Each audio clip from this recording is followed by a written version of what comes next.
dalam banyak nikmat yang paling berharga sekali, dikatakan paling berharga sekali ialah nikmat iman dan Islam. Jadi kenapa dikatakan iman dan Islam ni dia paling berharga? Jadi tuan-tuan dimulakan Allah Subhanahu Wa Taala sebab punya kasihnya. So Allah Subhanahu Wa Taala pada kita ni, Allah hantar para nabi dan rasul. Dia nak serta beriman ni. Punya kasihnya Allah pada kita ni, umat akhir zaman ni, kita ni dipilih sebagaimana para sahabat radhiyallahu anhum ajma'in dipilih oleh Allah menjadi sahabat nabi.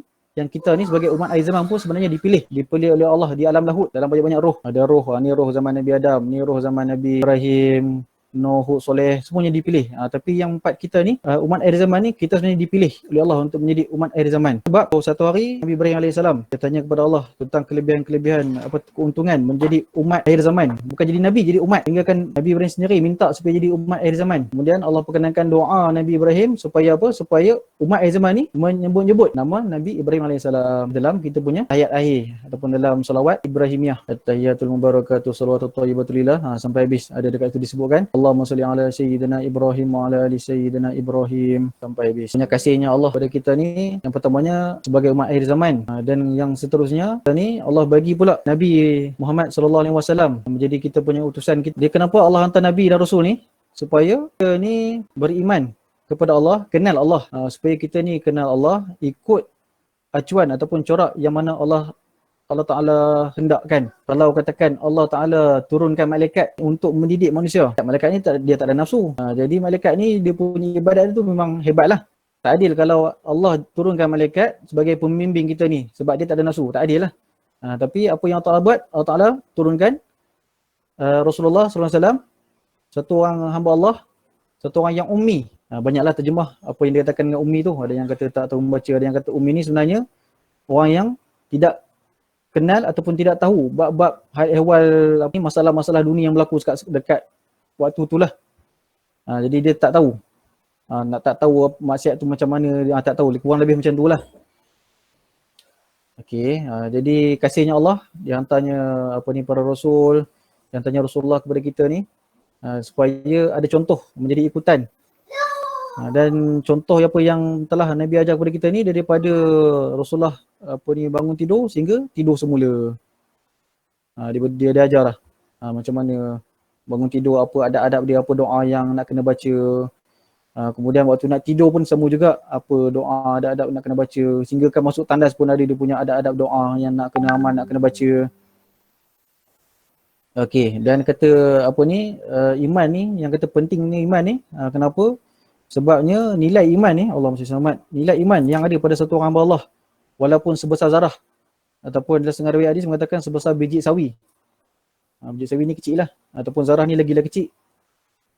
Walaupun sebesar zarah, nilai iman tu adalah melebihi lebih daripada 7 kali ganda dunia ni.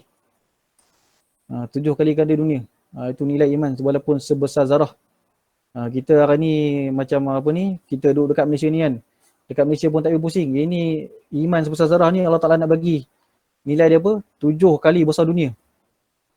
Jadi disebabkan nilai iman ni yang sangat-sangat berharga, dia ada dia punya pencuri dia ataupun perosak iman. Iaitu syaitan laknatullah. Iblis syaitan ni. Syaitan iblis ni dia tak curi duit kita. Kita hari ni kita kumpul lah kita punya harta, kita punya duit. Kita kumpul kita punya harta. Kita nak senang lenang, nak kaya raya. Tapi harta kita tu iblis tak curi pun. Syaitan tak curi pun. Pasal apa dia tahu? Dia tahu dekat akhirat esok ni yang berharga ni bukanlah harta kita ni, bukannya wang ringgit kita ni. Tapi apa yang iblis usahakan, apa yang syaitan usahakan adalah supaya iman kita ni rosak, supaya iman kita ni gugur. Sehingga kita ni tiada iman. Jadi sama-sama macam iblis, sama-sama macam syaitan, masuk syurga Allah. Masuk neraka. Sama-sama dengan iblis syaitan. Ini yang iblis dan syaitan nakkan. Dia tahu nilai iman, sebab tu dia berusaha bersungguh-sungguh untuk curi iman kita dan supaya iman kita ni keluar daripada dada kita ni. Itu adalah usaha iblis dan syaitan laknatullah. Sebab itulah iman kita ni sangat-sangat berharga. Ada satu kisah, kisah Ibrahim bin Adham. Kisah Ibrahim bin Adham ni, dia ni ada setengah riwayat kata dia ni sebenarnya sultan. dia sultan. Kemudian dia, Allah SWT, dia fikirlah apa ni dia punya akhirat dia macam mana kan. Jadi sambil-sambil dia fikir tu, dia berhajat nak mencari iman. Kena dengan tajuk kita malam ni, nak mencari iman. Jadi dia pun berfikir nak mencari iman. Jadi dalam keadaan dia mencari iman tu, dia dalam istana dia lah. Di dalam istana dia tu, dia ni lah, dia buat ibadat, dia doa, dia minta doa, dia nak iman, dia nak tingkatkan iman dia. Kemudian tiba-tiba dia dengar ada bunyi dekat atas bumbung dia. Bunyi macam ada orang berjalan-jalan dekat atas bumbung dia. Atas bumbung dia punya istana dia. Okey. Dia pun terpinga-pinga, dia pun keluar lah. Keluar dari istana, dia pun tengok dekat atas bumbung dia. Ada satu hamba Allah sedang bersiar ataupun sedang berkeliaran di atas bumbung. Sedang berkeliaran di atas bumbung istana dia. Jadi Ibrahim bin Adham ni pun tanyalah, kau buat apa atas bumbung istana aku ni? Dia kata, aku tengah cari lembu aku. Dia pun kata, kau ni gila ke apa? Nak cari lembu bukan cari atas bumbung, carilah dekat apa ni, dekat padang rumput ke, dekat mana-mana tempat yang ada lembu lah kan, dekat padang rumput ke contohnya kan.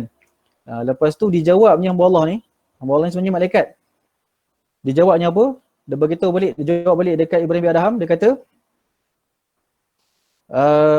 engkau lagi lah gila. Engkau nak cari iman, tapi engkau duduk dekat dalam istana engkau. Kalau kau nak cari iman, kau kenalah keluar daripada istana engkau. Ni punya malaikat nak tarbiyah. Allah nak tarbiyah Ibrahim bin Adham ni, dia hantarnya malaikat untuk tarbiyah Ibrahim bin Adham ni untuk cari iman dengan cara apa? Keluar daripada istana dia. Dia pun tersentak, dia pun tersedar, dia pun keluar daripada istana dia untuk mencari iman. Dia pun keluar lah. Dah keluar lama dah tu. Selang beberapa lama lah. Selang beberapa lama dia pun dah keluar daripada istana dia nak mencari iman.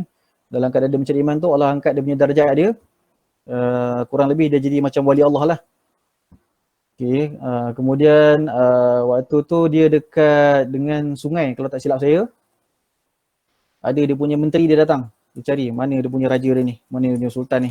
Dia pun cari-cari, jumpalah Ibrahim dekat sebelah sungai. Okay. Lepas tu menteri dia pun minta lah dekat Ibrahim bin Adham, tolonglah balik semula ke istana. Kami memerlukan satu orang pemimpin macam kamu ni, tolonglah balik ke istana. Kemudian Ibrahim bin Adham kata, kalau kamu nak aku balik ke istana, ada syarat-syaratnya. Syarat-syaratnya apa? Ni dekat tangan aku ni ada satu jarum, sebatang jarum. Aku campakkan jarum ni ke dalam sungai, aku nak kamu ambil jarum ni. Kalau katakan kamu dapat ambil jarum ni, aku akan ikut kamu balik ke istana. Jadi Ibrahim pun campakkan jarum dia tu, jarum biasa, jarum besi biasa. Dia campakkan jarum ke dalam sungai. Untuk menteri dia pergi ambil kutip. Jadi menteri dia pun tercengang lah. Ibrahim bin Adham ni dah jadi gila ke apa? Dah lah dia disuruhnya cari jarum dalam sungai. Lepas tu menteri dia kata macam ni lah, seolah macam Ibrahim ni dah gila lah. Udah Ibrahim berkata, sebenarnya aku tak gila. Kalau kamu boleh buat dia pun Ibrahim pun suruh dia arahkan ikan dekat dalam sungai tu untuk ambil jarum dia yang dia dalam sungai tu. Jadi adalah ikan seko, dia pergi ambil balik jarum tu dan tunjuk pada beri balik pada Ibrahim bin Adham. Jadi menteri dia pun tengok, tercengang lah. Dah tengok macam mana ikan dalam sungai boleh ambil, patuh pada arahan Ibrahim bin Adham, ambil jarum dalam sungai dan diserahkan semula kepada Ibrahim bin Adham. Kemudian Ibrahim bin Adham pun beritahulah pada menteri dia, kalau aku duduk dekat istana, aku hanya boleh perintah manusia je. Tapi bila aku keluar dari istana, maka aku boleh perintah seluruh alam. Dalam keadaan misi Ibrahim bin Adham nak mencari iman ni, dia dapat anugerah darjat daripada Allah untuk perintah. Hatta makhluk macam ikan sekalipun boleh dengar cakap Ibrahim bin Adham. Ni lah kata hebat-hebat satu orang yang ada iman. Tapi syarat-syarat iman tu itulah, kena macam Ustaz kata semalam kan, kita kena keluar daripada daerah kita. Sebagai contohnya, para sahabat radhiyallahu anhum ajmin, ada 124,000 sahabat. 124,000 sahabat ni dikira waktu khutbah terakhir Nabi. Waktu khutbah terakhir Nabi tu seluruh sahabat semuanya hadir, 124,000 sahabat. Okey. Jadi kalau katakan andai kata iman ni ada dekat Mekah, dekat Madinah. Sekiranya iman ni ada dekat Mekah dan Madinah, nescaya sahabat-sahabat ni dia takkan tinggalkan Mekah dan Madinah. Tapi sahabat-sahabat ni buat keputusan, sahabat ni adalah orang yang paling dekat dengan Rasulullah dan orang yang paling faham apa kehendak Allah dan Rasul. Sahabat ni faham kehendak Allah dan Rasul.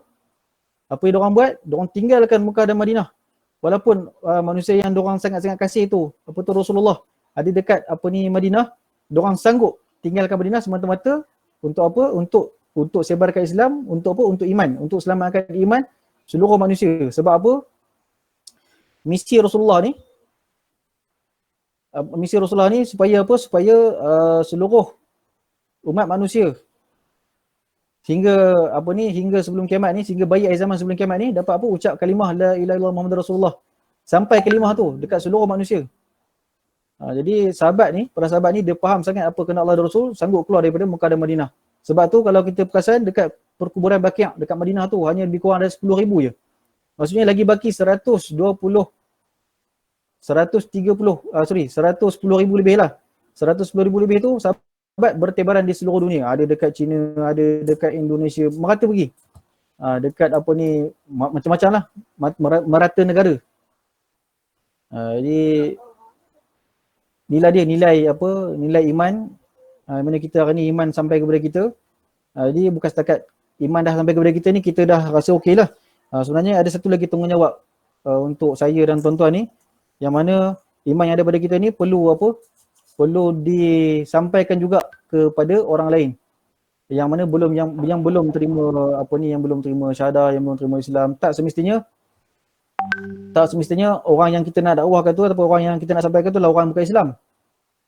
Sebab pernah terjadi pada zaman Salahuddin Al-Ayyubi. Pada zaman Salahuddin Al-Ayyubi, macam mana dia takluk kota Israel. Pernah terjadi pada zaman Salahuddin Al-Ayyubi. Waktu tu orang Islam punya kualiti dah kurang. Jadi Salahuddin ni Al-Ayyubi dia ambil tanggungjawab untuk takluk Baitul Maqdis.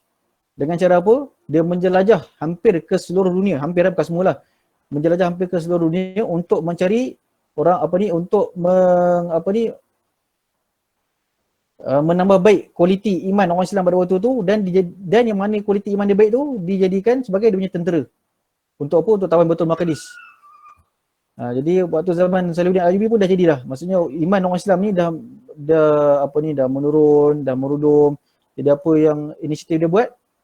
Dia kumpulkan balik orang Islam ni, tingkatkan balik iman orang Islam ni untuk apa? Untuk menawan Baitul Maqdis. Jadi sebenarnya dakwah ni bukanlah setakat untuk orang bukan Islam. Orang Islam sendiri pun sama juga, sesama Islam. Sebab apa? Ada satu hadis mahfuznya kurang lebih, orang yang mendekatkan satu orang Islam yang mendekatkan satu orang Islam yang jauh pada agama, balik kepada agama, lebih baik daripada mengislamkan 10 orang kafir. Maksudnya kita bawa satu orang kawan kita ni yang jauh pada agama Islam, kita bawa dia dekat kepada agama Islam, dia punya kasiat dia lebih baik daripada mengislamkan 10 orang kafir. Jadi tanggungjawab kita bukanlah pada orang bukan Islam saja, padahal pada orang Islam kita sendiri, pada saudara mara kita, adik-beradik kita, jiran tetangga kita yang mana jauh pada agama, kita kena bawa balik diorang kepada agama. Macam mana misi syahadah yang ustaz jelajah ke seluruh Malaysia ni, supaya apa? Supaya orang Islam ni kembali kepada agama Islam dengan diperbarui syahadah. Sebab salah satu juga cara nak meningkatkan iman ni adalah dengan memperbanyakkan ucapan kalimah la ilaha illallah. Jadi insya-Allah lah dengan kerja buat ustaz untuk selalu diperbarui kita punya syahadah tu, insya-Allah lah mudah-mudahan dapat meningkatkan iman kita. Dan satu lagi kerjanya untuk meningkatkan iman ni adalah kena macam tadilah Ibrahim bin Adham, kena keluar daripada istana, keluar daripada rumah kita, kena keluar daripada kita punya comfort zone. Kita kena keluar daripada comfort zone kita kena jumpa Tak macam dululah. Dulu susahlah naik untanya apa lah. Sekarang ni mudahlah, ada kereta, ada RNR, ada apa ni, ada homestay, ada hotel lagi. Jadi mudahlah. Jadi di sini di kesempatan inilah saya pun nak mengajaklah diri saya sendiri dengan yang lain sekalipun untuk sama-sama lah join program yang Ustaz bakal anjurkan, jelajah syahadah ke seluruh Malaysia bagi yang berkelapangan, terutamanya yang lelaki. Yang perempuan tak apalah, yang perempuan ni bila orang lelaki dia buat kerja dakwah ni, pahala tu automatik masuk kepada apa ni, isteri. Dia automatik masuk. Jadi kalau isteri ni orang rumah ni duduk dekat rumah pun, kalau katakan apa ni dia punya suami dia pergi buat kerja dakwah, pahala tu pun dapat sama. Macam itulah kurang lebihnya. Jadi insyaAllah setakat itu saja. Saya pun tak pandai, saya pun belajar-belajar lagi. Yang baik tu datang daripada Allah, yang kurang baik tu datang daripada atas kelemahan saya sendiri.